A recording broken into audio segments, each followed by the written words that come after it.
My parents tragically passed and left me everything, but my girlfriend wants me to give half of it to my parents' foster kid. I recently lost my parents in a tragic and unexpected accident, and I'm still trying to wrap my head around everything that's happened. My parents were fairly well off, owning a couple of properties and having investments, but they didn't leave a will. So, as their only biological child, everything is legally coming to me once the solicitors sort out the estate. My parents fostered a boy, Ben, since he was 5. Ben has been part of the family for over a decade, and my parents treated him like their own son. But since he was never adopted or made a legal heir, he's not entitled to any of the inheritance. Ben isn't being left completely out in the cold, though. As a looked-after child, he has an ISA set up in his name by the government, which I understand the government contributes to. My parents also put money into it each year. I don't have access to the exact numbers yet because the solicitors are still managing everything, but from what I remember, it was around 8-9K per year. This means Ben will have a decent amount of money when he turns 18, plus whatever support he gets from social services. Here's where it gets complicated. My girlfriend has gotten quite close to Ben over the years and thinks I should share the inheritance with him. She argues that Ben has now lost 2 sets of parents, his biological ones and now my parents, and that it would be the right thing to do. She feels that Ben deserves something more than just his ISA, especially since my parents considered him their son. I understand where she's coming from, and I feel for Ben. Losing my parents has been devastating,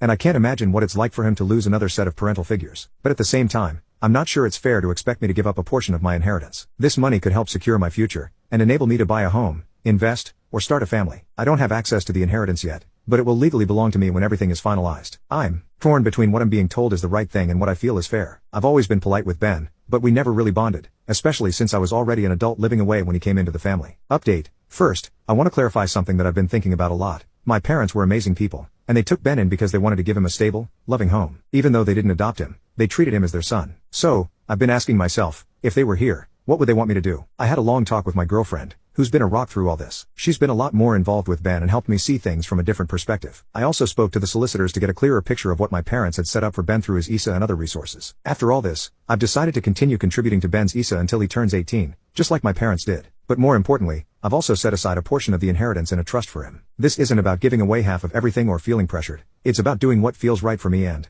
I believe, what would have been right by my parents. I know some of you suggested that I take Ben in, and while I'm not ready to go that far, I've reached out to his social worker to ensure he's getting the support he needs. I've also decided to stay more involved in his life. I realize now that this is about more than just money. It's about making sure he knows he's not alone in the world. This whole experience has made me reflect on the person I want to be. I'm not just thinking about securing my own future anymore. I'm thinking about how I can honor my parents' legacy by helping Ben build his.